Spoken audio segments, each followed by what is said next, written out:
John Summers is the motoring historian. He was a company car thrashing technology sales rep that turned into a fairly inept sports bike rider. Hailing from California, he collects cars and bikes built with plenty of cheap and fast, and not much reliable. On his show, he gets together with various co-hosts to talk about new and old cars, driving, motorbikes, motor racing, and motoring travel.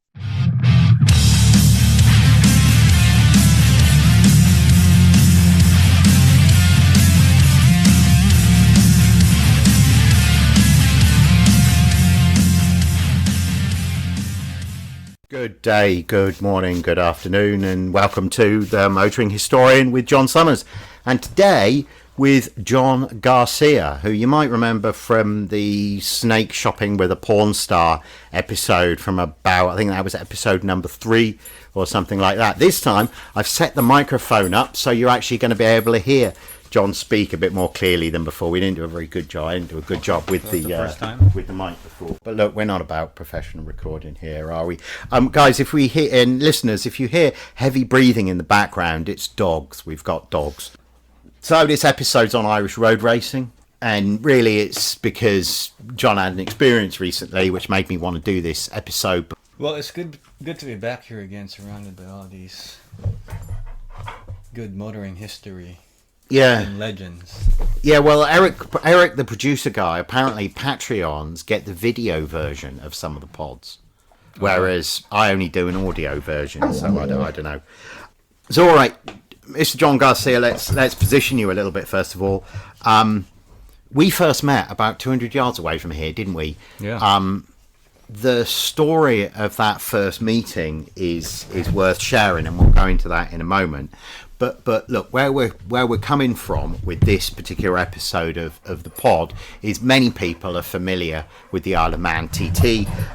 What we want to do with this pod is look a little bit deeper than just the Isle of Man TT and look at the Irish road racing community, which it supports the Isle of Man TT guys. So in other words, right, the people who race at the Isle of Man TT tend to be drawn from Ireland, Northern Ireland, Scotland, Wales, and Northern England, less so Southern England. You know, it's not a coincidence that John McGuinness is from, you know, the Dunlop brothers were from Ireland. John McGuinness is from Morecambe in Lancashire in Northern England, whereas Barry Sheene was from London, right? Sheeny naturally would do because people in London didn't look at the Isle of Man TT in quite the same way. Certainly not by the 1970s. The dog's rolling on his back in the most ridiculous way at the moment. I mean, I'm going to try and trim the sound, but basically you can't do it. No, you like the rug, do you, Remus? You like the rug? Good for you.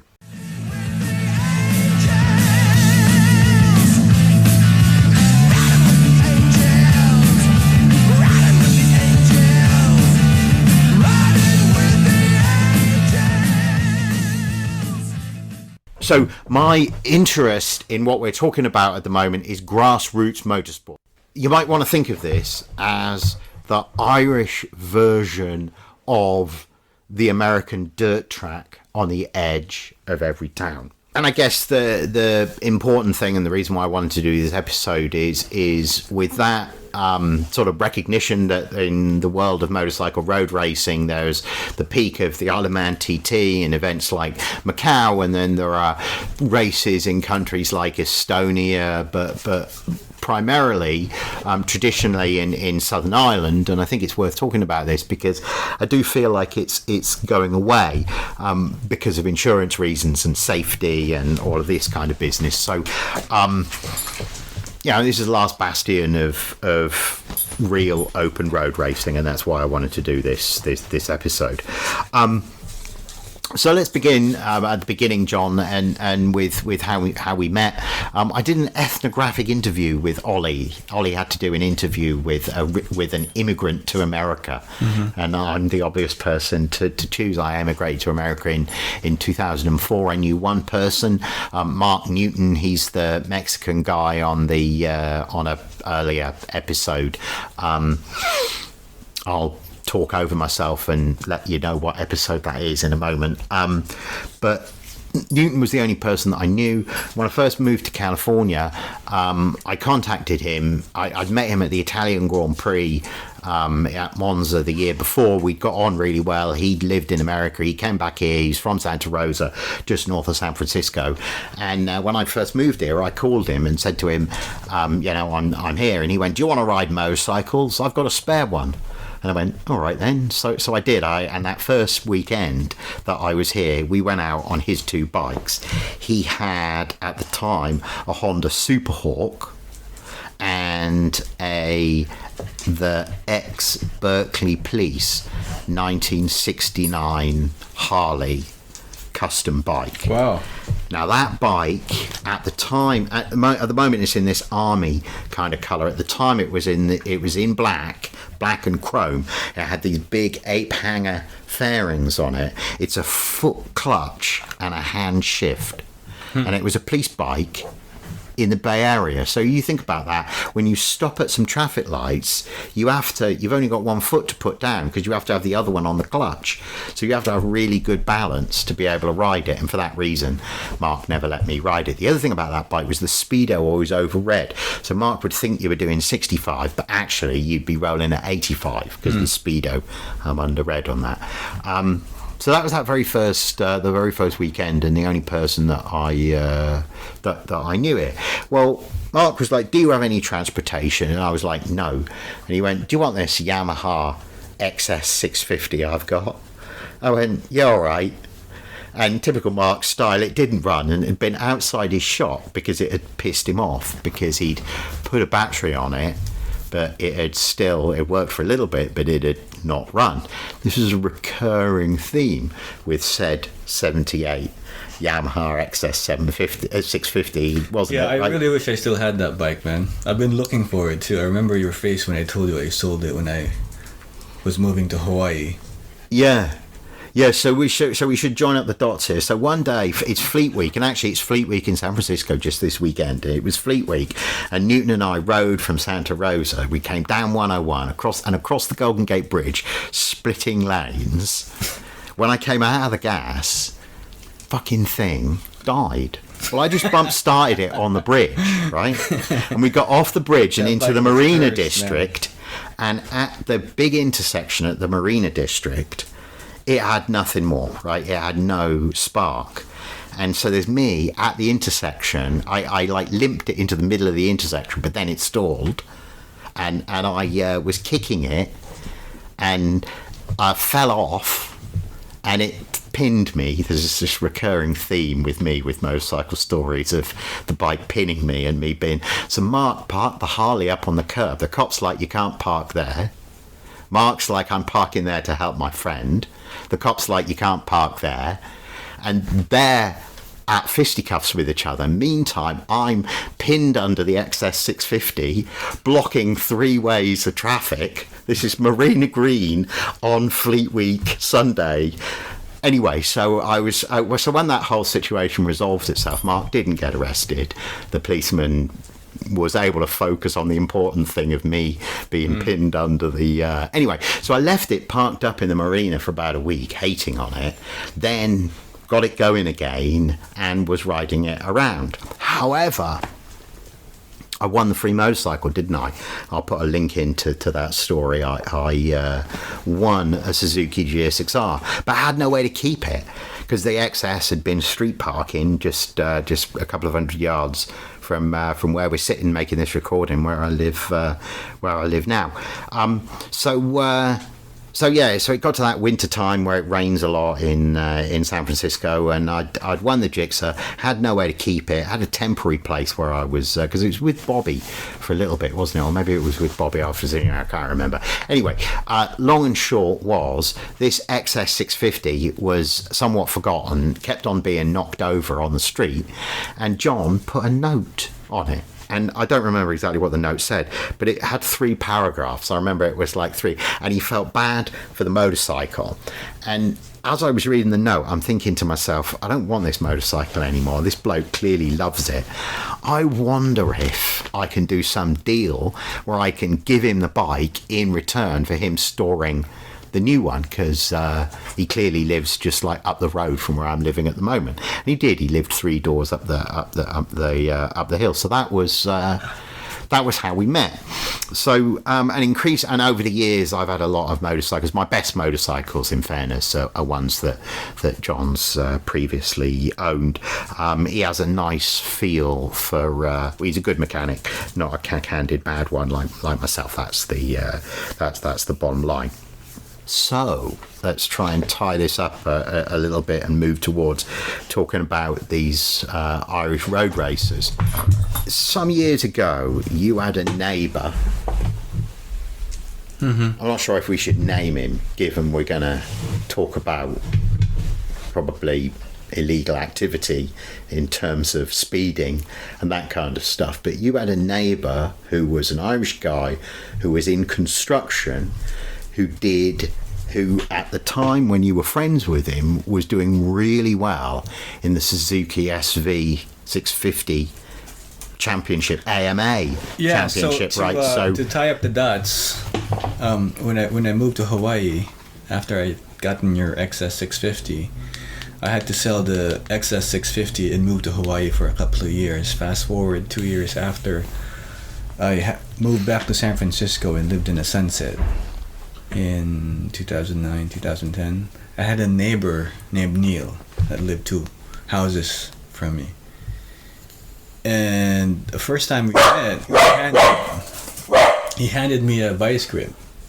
It's like, you want this? Someone tried to steal my RV and they left it. And then he saw that I was working on motorcycles. And then like, yeah. It's like, yeah, just simply like humbly like, yeah, I ride motorcycles too. Turns out that his RV was the one that he uses when he goes around races, right? And he's a contractor, so Monday through Friday, he'd work a 9 to 5. After he'd leave early around 6:30, he'd be out of the house back at 5, have dinner with family.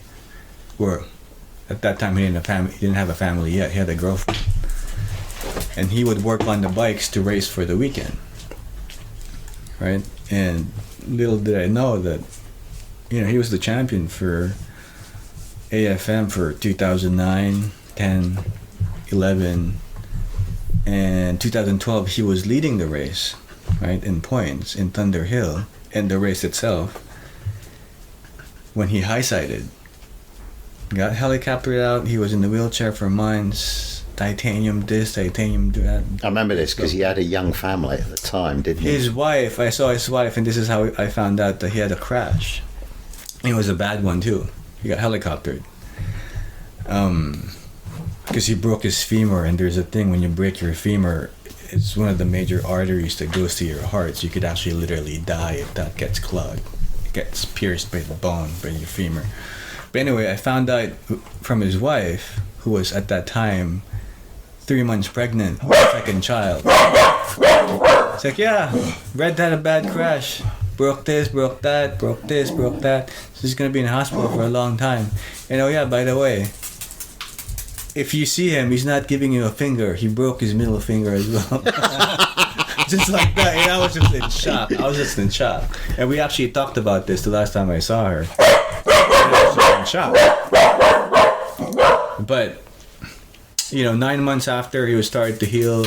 A month and a half, or 3 months, or however long, he came back to the house. Next day, I was walking next to his house and I saw his garage door open. He was on a wheelchair. His bike was dangling from a lift. He was trying to get the engine out. He's like, come on, give me a hand here. I need to sell this thing. I need to make money, pay for bills. Yeah. So the engine was... Arthur, will you knock it off, dude? We just walked you to make you settle down, and then you are barking and interrupting the recording. The engine that needs to be sold. The engine that needs to be sold is about $5,000. I really regret not buying his bike, because he had 2 bikes, the A and B, and the B one was still in one piece. But the A one... this was selling the race bikes. Yeah, this was selling the race bikes. I really wish I would have gotten it. But anyway, and we've been friends ever since. Like, he's helped me several times. If I'm stuck somewhere, he'll come in and do it and it'll be fixed in like 10 minutes. You know, like he'd always help me. He's always there to like one of the nicest guys I've ever met. Help you out and like his timing is always perfect. So if I ever get stuck, he's always there. So I met him when he was selling a Hayabusa. And it was a 99 Hayabusa. And I looked at the bike and nearly bought it, even though I'd not ridden for years and years and years. I dismissed it because I was like, I'd not ridden for 5 years or so at that time, and it didn't feel like that was a sensible bike to be like, you know, coming. So I didn't buy it. Bitterly regret not buying that bike. Yeah. Do you remember the story that you told me about the guy who did buy the bike? Yeah, no, he told me a story again when I saw him. I reminded him. It's like, yeah, that guy who bought the bike. It's like, yeah, The story you told me was that the guy had come to look at the bike. Neil said, "Do you want to ride?" The guy said, "I don't have my helmet." Neil went, "That's all right. You can wear mine." And the guy's riding pillion with Neil's helmet on, and Neil is riding without a helmet. And on that part of your street where there's the little divot, Neil pulled a wheelie. Yeah.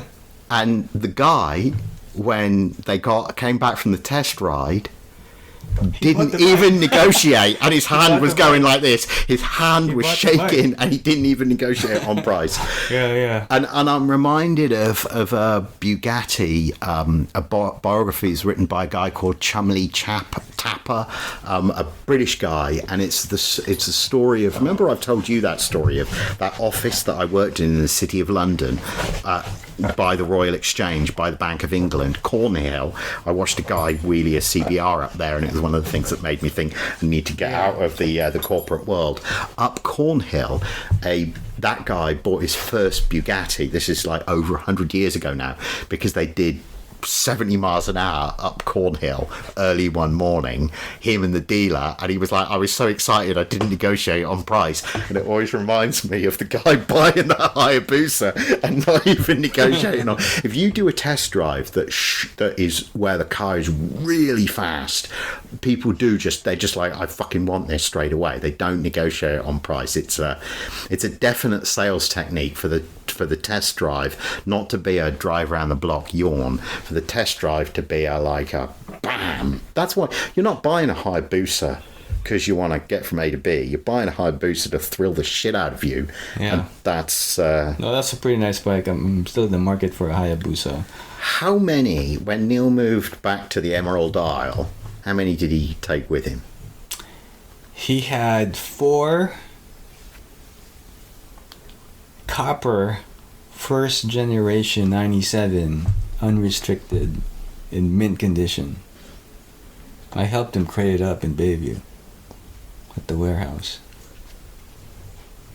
And yeah, among others. So you fell into riding with him and his friends like on a Sunday morning, and this is not like there's a like a Bay Area riders forum, like a Bath ride, isn't there, every Sunday?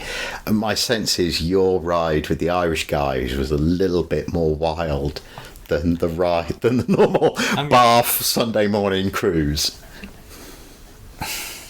We would go on the weekends. We'd do a 3-day run. Right, we would do a tour of California. Go up Eureka, 266, 36, all that route. Go there. It would be a proper blast. How many of you? The last time I went to Death Valley. There's only 4 of us because everyone's going back to Ireland. You know, Gas is went back to Ireland. Neil went back to Ireland. Now there's only John Toey. Yeah. So on the subject of Gas. Remind us of that. Remind me of the story of Gaz and the Bandit. The Gaz. So I have the Bandit now. It's the same thing. 1998 unrestricted, first generation. If you ever get a chance to get one of those bike, I mean, you can get them fairly cheap. I saw one somewhere here for like $25. Yeah, they are cheap bike. They are a bargain bike. It's the same engine as a GSX-R 1100. Anyway, I have one, and Gas gave it to me.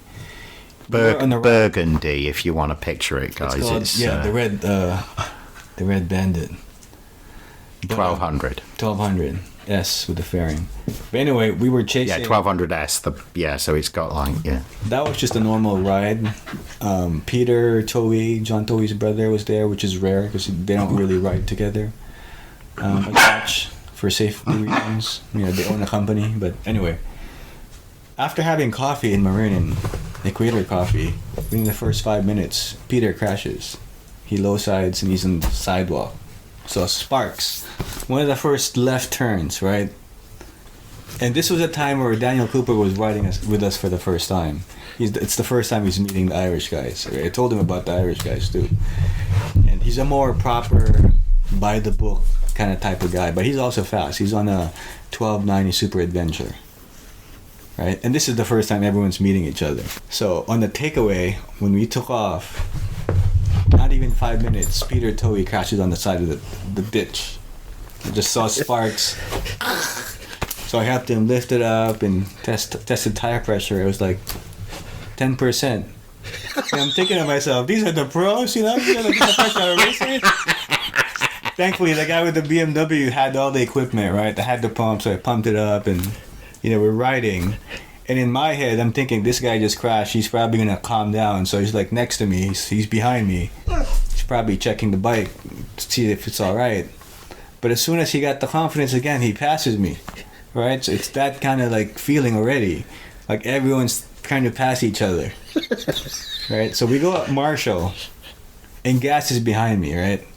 So I'm trying to chase the guy in front of me who was Toei and Daniel Cooper. Toei's riding a GS. Toei is riding a RT. Okay. BMW RT. He likes it because it slows him down. Mm-hmm. And then Daniel Cooper is riding a 1290 Adventure. But he can ride the RT like no one's business. And then, Peter crashes already. We saw a cop, a sheriff. I passed by a cop. And then Gas is like chasing me. I can tell this day had a faster pace. Right? I see him behind me. He's like standing up because it's kind of Marshall. The area that we go to is like it's kind of rough, right? Mm-hmm. So I'm looking at him in the side mirror and I see him. He's like standing up because that Bandit doesn't have the same suspension as the newer bike. He doesn't understand that, right? So I know. What are you riding? Your BMW RT? I'm riding the R. Okay. BMW R, the one I have now, my daily. But I'm looking at him. He's like bouncing around, right? Chasing after me on a downhill slope. And I'm like, this guy is not going to stop. He's just going to hit me. So I let him go. I'm like, you know what? Someone already crashed. I saw a sheriff. Yeah. I listened to my instinct, right? Yeah. So he passes me, right? On the straightaway, he passes me. I'm like, all right. Well, after he passed me, I just kind of chase him up. That's like the natural reaction. Yeah. It's like you chase him, right? Yeah. That day he just had a faster pace. Because he wanted to chase Daniel Cooper. Right? So Daniel Cooper was next. And I'm like, trying to chase him. He's trying to chase after Daniel Cooper. Daniel Cooper's trying to chase after John Toei. Right? And then all of a sudden, I just see smoke. Dust. Right? The bike's inside the farm. And then Gas is looking for his wallet. He's like limping, he's looking for his wallet. And I'm like, this guy's on third gear. He's just like... So what kind of a turn? It was a right turn, downhill right turn. What sort of speed? I don't know. I don't know what the speed is, but I didn't see him. I just saw the aftermath. I have no idea. But I know this. There was 3 crosses where he crashed. I forgot the names, but I did research on it. It was recent. It was 2011, but there were 3 crosses where he crashed. Yeah. And then the owner comes out on his ATV. He's like, you guys are going fast, blah, blah, blah. And Gaz was like, how much is that fence? I'll pay for it. Genuinely. Mm-hmm. Like he felt bad that he caused destruction. But his wallet was inside the fence, like 50 feet out. What, come out of his pocket? Came out of his pocket. I mean, his gear was all ripped. But he was walking around and talking. Yeah. He was limping around. He's conscious, but Yeah, he's shocked that happened. Yeah. I can tell because after that he kind of changed a little bit. I kind of spooked him out a little bit, you know. Yeah. It can't happen. But the funny thing is, the next day he sends us this picture. He's, I just got out of the hospital. You know that X-ray. Yeah. Yeah. We will post it if we can find the X-ray. The other thing I remember about that story was that he had said to you afterwards that was a near miss. And you'd been like, if that was a near miss, what's an actual fucking crash look like? That was a close one. That was a close one. That was a close one. I mean, someone was definitely looking after him that day, for sure. To walk away from that was just... The other story that I've got noted down here from those Irish rides was I wrote down swimming pool lady. The swimming pool lady. Oh, when he got pushed by John Towie? When there was the tradition in the group, and this is why I don't ride with the group, is the tradition in the group is that if there's a cop, you're not going to stop. Well, if you're not going to stop, you definitely don't want to be at the back, do you? So this keeps the pace of the group ride extremely high because nobody wants to be at the back to be pulled over. So in one of these situations, I don't know if the cop was coming the other way or something like that. But I remember Gaz wasn't there. It was John Azzarani, the other guy. We did a loop across Yosemite and back Sonora, 108 to 120. It was a good pace. And I told him too, because we camped in Yosemite.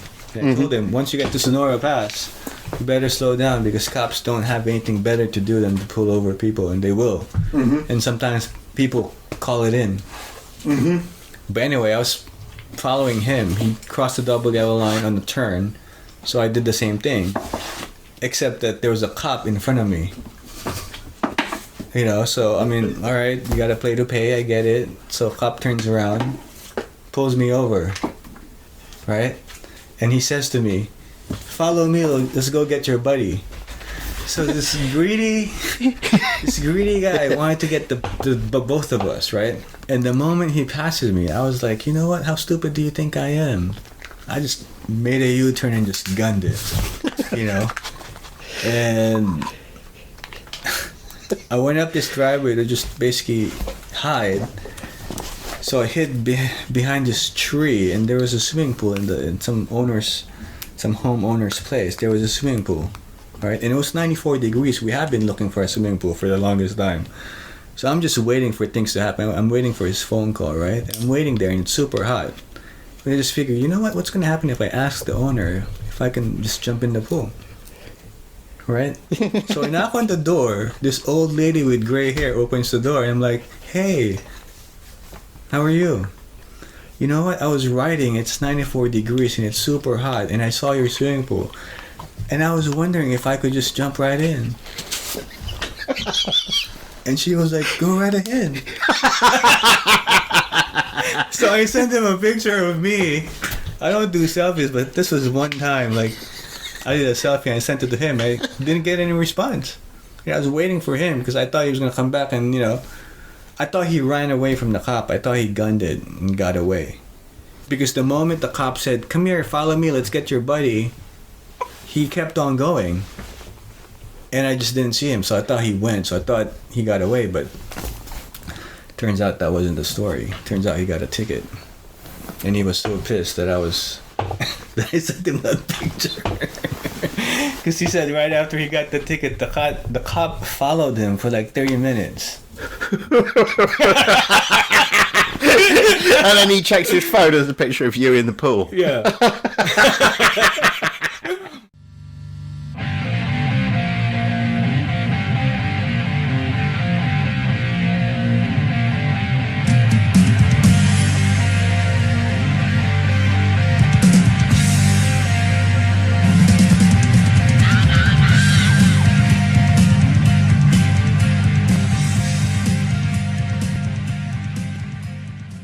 So just as an aside to complete the sort of period of your life, the other thing for us to think about is that through those Irish guys, they're involved in construction, but everyone in San Francisco knows the Irish moving trucks.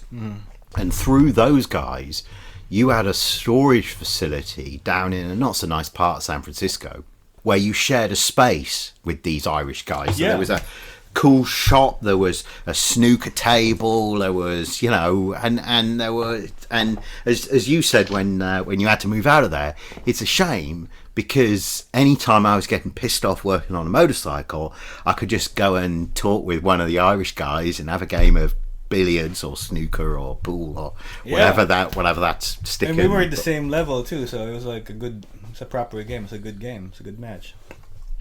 But that spot, I really missed that. That was actually Butchertown. It's called Butchertown back in the day in Bayview. That's where they slaughtered the cows. Oh, okay. And it also became the storage space for the bombs after World War II. Oh, It's okay. a very historical place.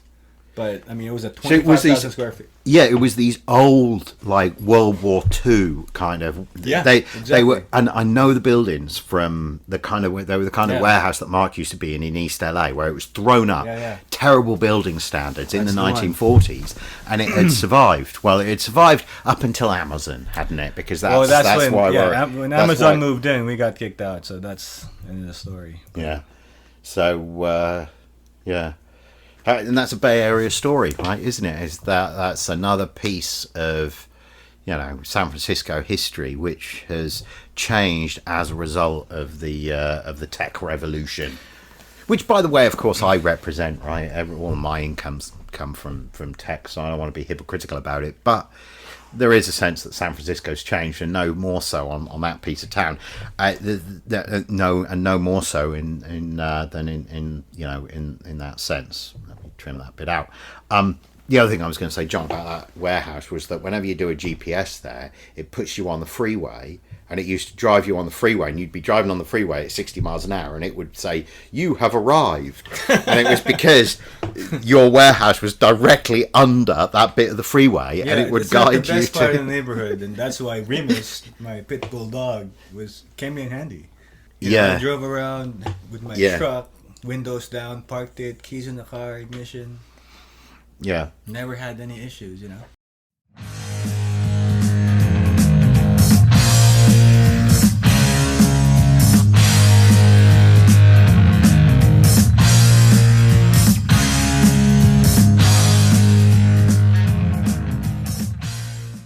The racing history in Ireland is something that I feel is slowly going away.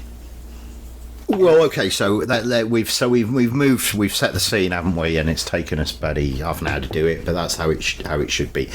So the reason that we're doing this presentation today or this thing today really is that the Irish guys by and large moved home. Neil moved home, and always said to you, come visit. Obviously I'm English and always encouraged you to ride in Europe as well, and thanks to a new girlfriend you actually did a European trip, so a bit of time in England, a bit of time in Ireland, and some time riding with these Irish road racers. Just before I ask you about that, I just want to say that when the Irish guys moved back, they did leave one motorcycle in particular, which I think deserves special mention, which is the Yamaha R6 track bike, which has wide bars on it. It has race plastic on it, and on the tailpipe it says "Nobody cares." And that bike, I mean, how many Irish guys have crashed it? I mean, Well, I don't know how many, but there's a few. And it's funny you say that because right now it's in the back of the Sprinter van. yeah. I mean, this is the rattiest. So it stayed, and a bunch of the other stuff stayed, didn't it? But they've largely moved back. So, all right. So let's talk about your driving experience in Europe first of all. Talk about what you did with cars first of all, and the whole business of driving on the other side and how you found that. And then we'll talk about the bikes and the ride that you did with Neil in Ireland. Yes. What are you looking for? My phone. I'm trying to remember the brand of the car that I rented. It was like a Spanish brand that just came out. Seat. No, you've never heard about. Initially, when I made my reservation, I wanted to get a Kia Sportage because of the fuel mileage. I didn't realize how economical it was to rent a car in Ireland. There was an option for an automatic and a manual. The manual is half the price of an automatic. I was surprised, and I'm like, of course I'm going to get a manual. It's because lots of people can't drive. I know. Manuals. The other thing is for somebody like, even somebody who can drive a manual, if you're not used to driving, if you're from Texas, the streets are so narrow and winding, you just, it's like a racing car. Don't worry about the transmission, just concentrate on the basics. Yeah, but that was a big deal because I'm driving on the left-hand drive on the left-hand side of the road for the very first time, right? So the shifting is on my left side, but I was like, you know what, that's going to be not a big deal. Like you said, it's going to be okay. Which it was okay until I made my first left and muscle memory kicked in. And you put it on the wrong side of the road. Yeah, and I was on the right side of the road, and I'm like, yeah, muscle memory kicked in. Yeah. But that was the first time and last time I ever did that, because I make it a point to learn from my mistakes.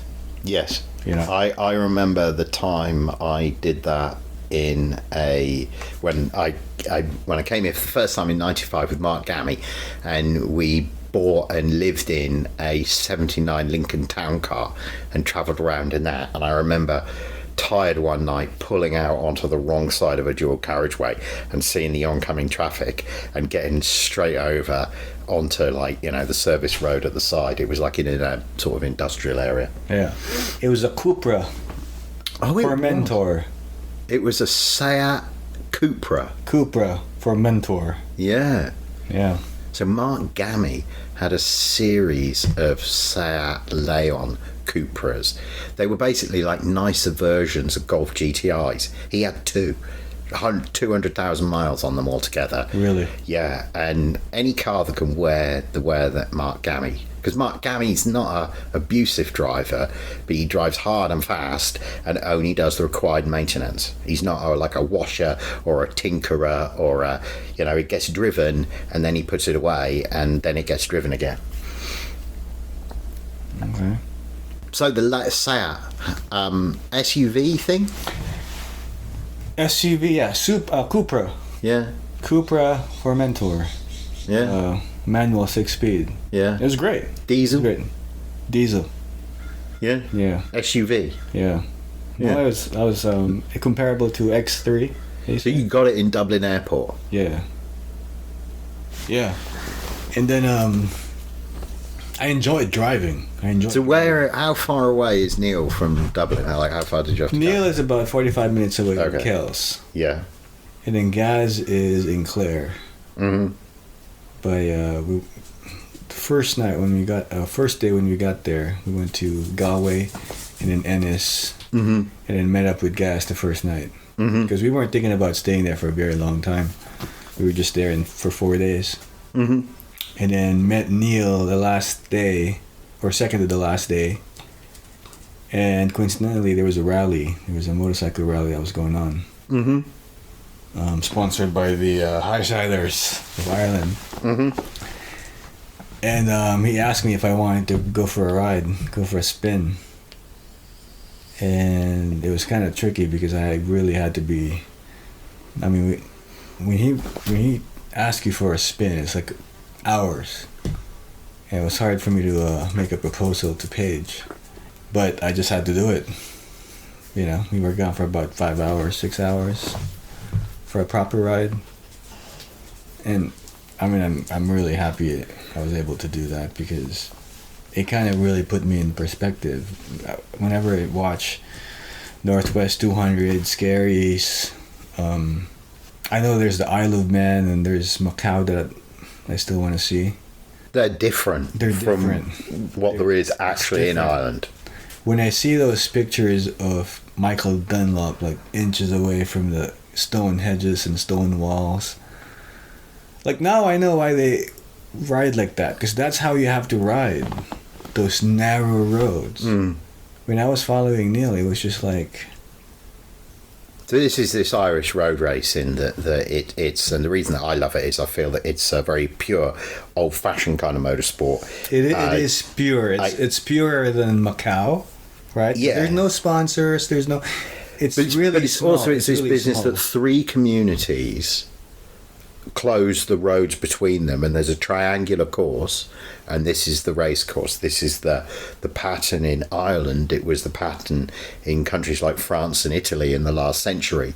That's and I feel like that's really that these triangle courses between communities on closed public roads, they're absolutely the essence of real racing. It is pure, and there's no. This was we were just talking about this. Like, there's no sponsors. It's just pure racing, right? Like John Toy was saying back in the day in the Northwest 200, which he lives in Donegal. It's not that far from that place, but you can actually walk up and talk to Michael Dunlop and Joey Dunlop. It would just be like informal. They're not winning big prizes, and that's how it was for like the early 70s, where Neil was or is in Kells. That 4 racing was just like, it's something else, because he took me around a couple of times, right? I went around maybe around 4 times, and a lap of the a lap. It's like 4 corners, and it's like 2.3 miles or something. It's short. It's very short, but it's very tricky. It's very tricky because it's narrow road, and when we went, it was raining. It was dark. There's literally poo on the road from horses or cows. Yeah. There's so many different variables. Just as an aside, Mark Gammy once, the worst fall he ever had off his 90cc, Honda Cub 90, was on horse shit on a country lane. Because that thing's slippery, right? But if you have a good guy leading you like Neil, I tried to keep up. He was on the GSXR 1100 9091, just like the one that. Well, you have the blue one. You have the gray one. He has the blue one. He has the blue and white. Yeah, blue and white. You said he wheelied. Yeah, that's the first time I've seen someone do that on the GSXR 1100. One of the first times when we took off. In the wet. In the wet. Yeah. What did he give you to ride? So he said, "Which one do you want to ride?" Right, when we were at this warehouse. I mean, he has this really big warehouse that's just like a museum. And I was like, you know what? I'll go for the 1300, because I know what's going to happen. I'm going to try and chase him. If he's going to be in 1100, I might have a chance, or so I thought.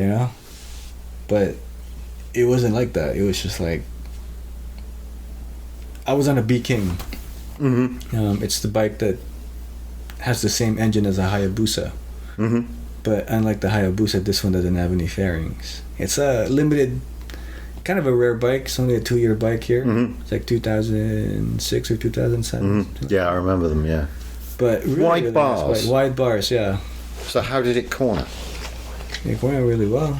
Really? Yeah. Better than I did, I guess, but...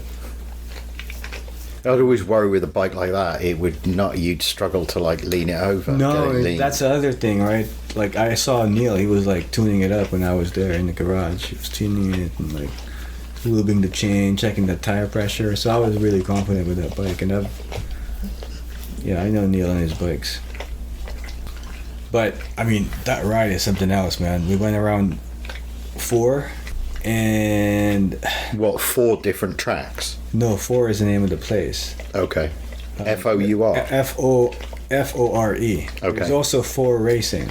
Okay. 4 Racing started in 73 and ended in 97. Alright, so when we stopped somewhere, we went for a ride after a few arguments with the bird. I just grabbed my gear and went. It was great because I knew that I wasn't going to be thinking about anything else after that. I had to. It was just like that moment, And I was like, let's go. If this is it, this is it. What? Neil was like, well, ride your ride. Yeah, sure. But in my head, it's just like... I'm going to try and keep up with you. I am going to try and keep up. So I thought again, but no, but he's very, very smooth. Uh-huh.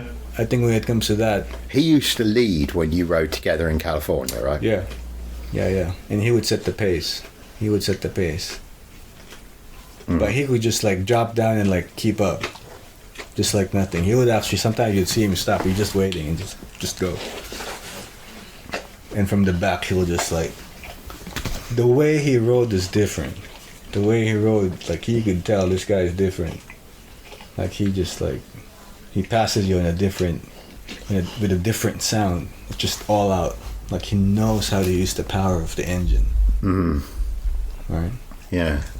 And we went to this bar, right? Really small bar. We go up to the counter, and there was a lady that was a bartender, right? And he knows the person next to me. It's like chatted for a little bit. What are you up to? Blah blah blah.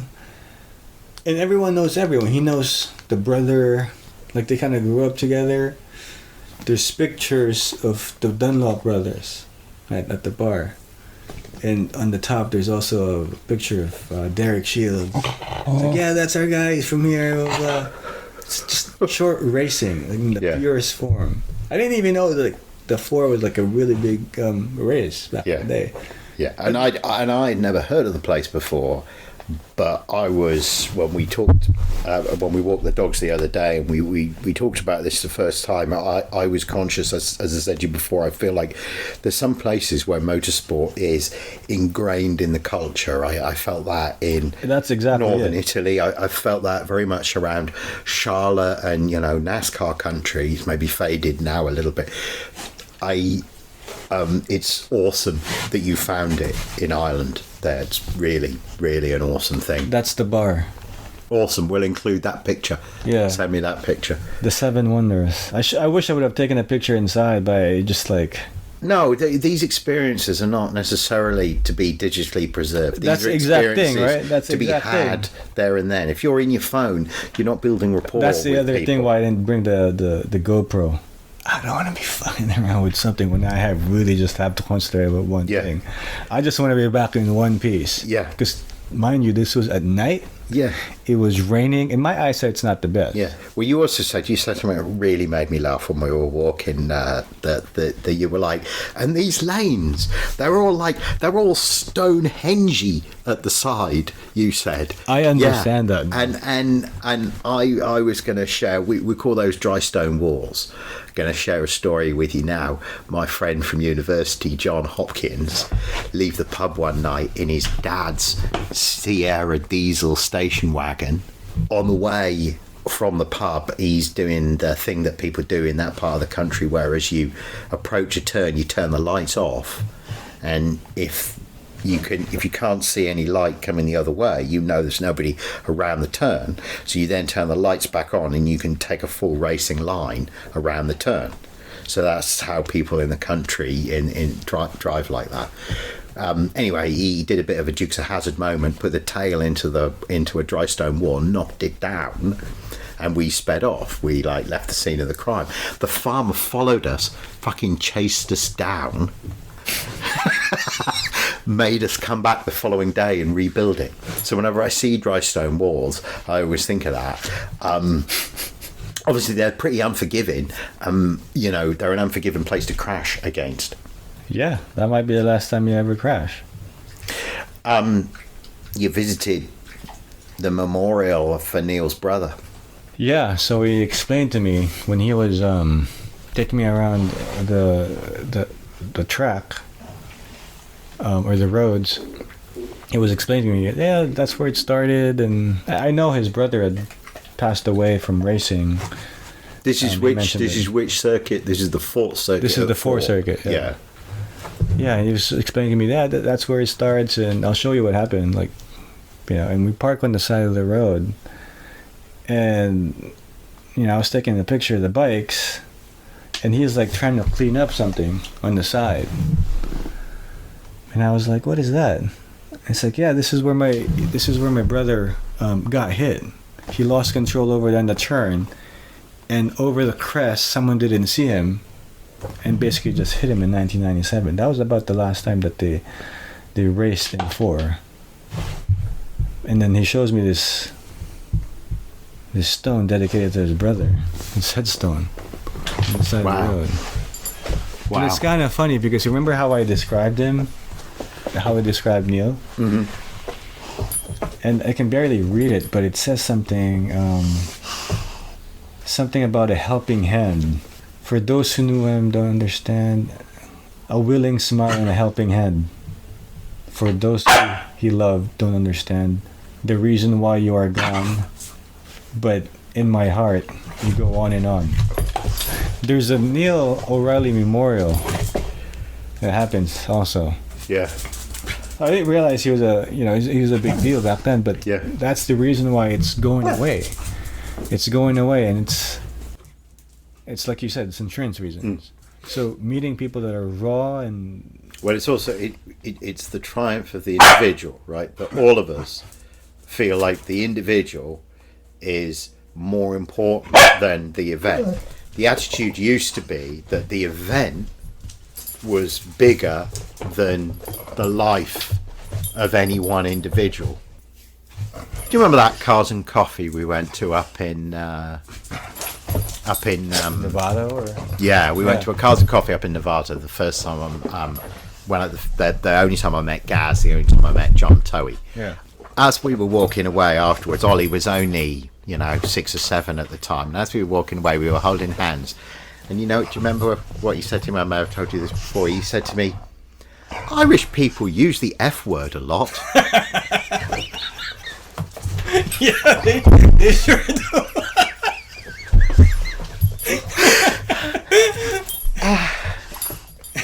and so I actually think we're going to leave it there, because I really, for a long time, have wanted to pay a meaningful tribute to the awesomeness of Irish road racing, and I feel like your visit and riding with Neil, and then the inadvertent discovery of that memorial, that's everything, isn't it? It's everything about the sport.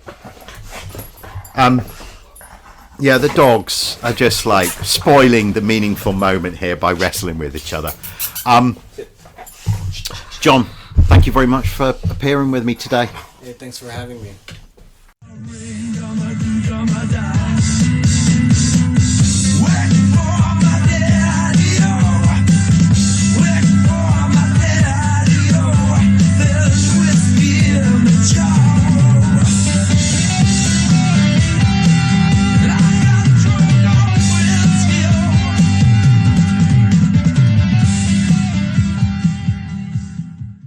Appendix A, Gaz's second close one. This is from Sunday World newspaper, dated Monday, December the 2nd, 2024. Exclusive. Farmer shot 8 times by drunken neighbour, shocked as shooter walks free. A farmer shot by his drunken neighbour has said that he will never forget the pain and that his attacker deliberately aimed at his head.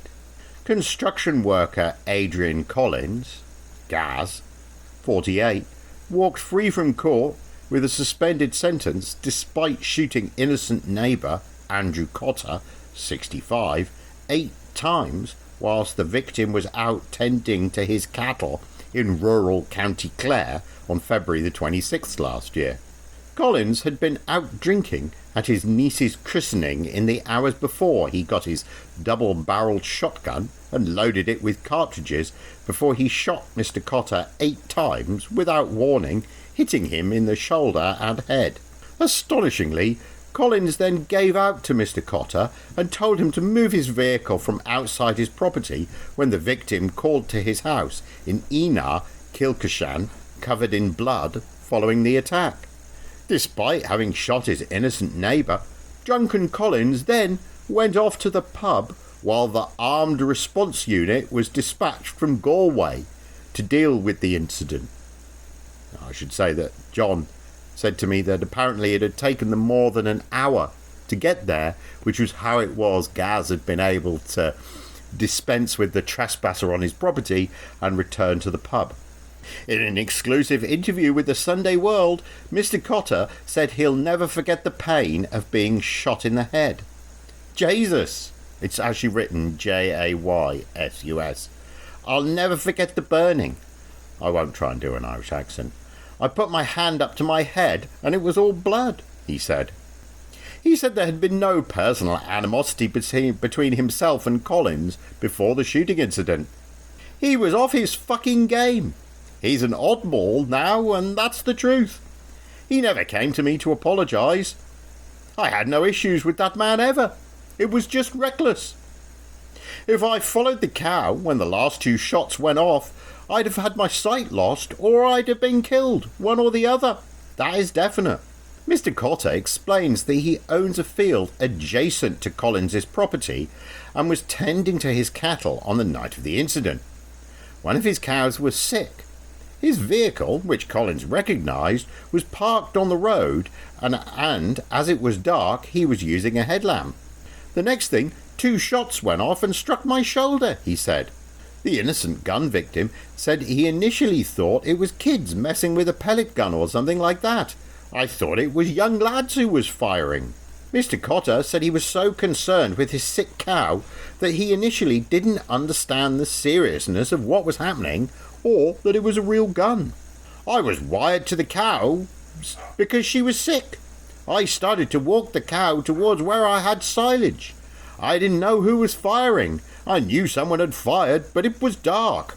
I didn't realise at the time it was real shots. Collins had fired 2 more shots, hitting Mr. Cotter in the shoulder again. Then I brought the cow into a circular feeder to feed her, and 2 more shots went off and struck me in the shoulder again. I could hear the pellets hitting the tin of the feeder. At this stage, 6 shots had been fired, and Mr. Cotter said his cow wouldn't eat and moved in the direction of where the shots were coming from.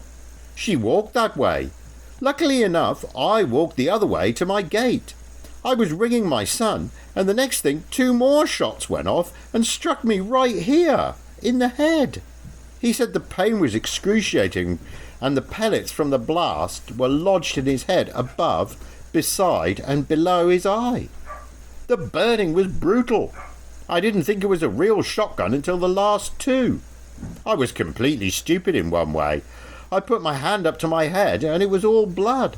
Mr. Cotter realised afterwards that Collins had been deliberately aiming at his head using the headlamp as a guide. His son, who had been on the phone to him, rushed to the scene. He said to me, "You're all blood." I said, "I'll go into Collins and see what the hell they're at." Collins came to the door, but was far from apologetic. He came out to the door. I said, "Was that you firing shots?" He said, "You were snooping around my house in the middle of the night." I pulled out my phone and said, "It's 20 to 8. How's that the middle of the night?"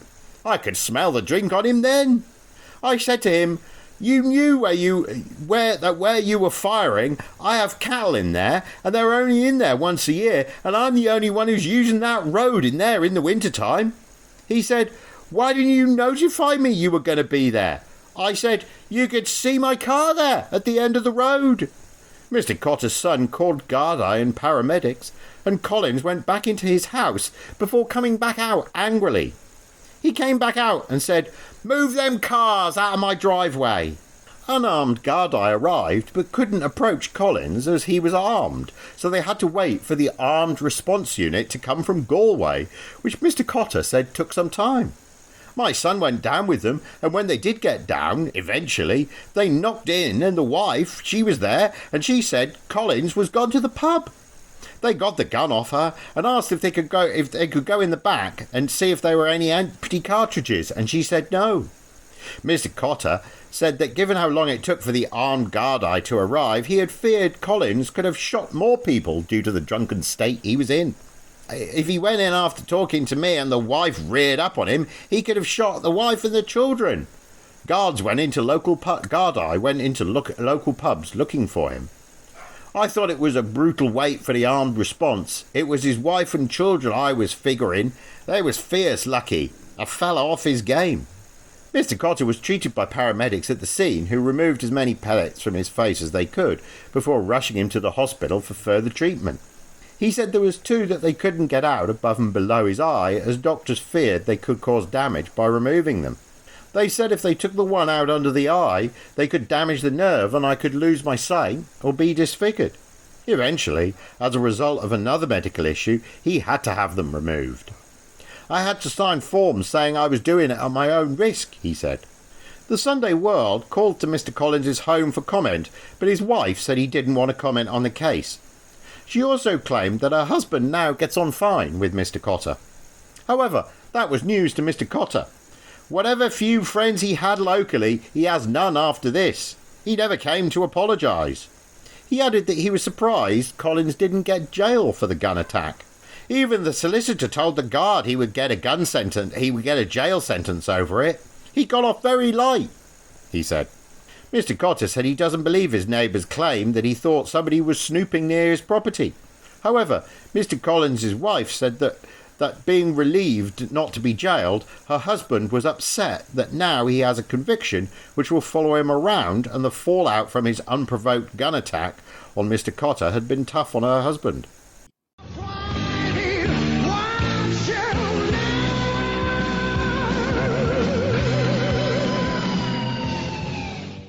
This episode has been brought to you by Grand Touring Motorsports as part of our Motoring Podcast Network. For more episodes like this, tune in each week for more exciting and educational content from organizations like the Exotic Car Marketplace, the Motoring Historian, Break Fix, and many others. If you'd like to support Grand Touring Motorsports and the Motoring Podcast Network, sign up for one of our many sponsorship tiers at www.patreon.com/GT Motorsports. Please note that the content, opinions, and materials presented and expressed in this episode are those of its creator, and this episode has been published with their consent. If you have any inquiries about this program, please contact the creators of this episode via email or social media as mentioned in the episode.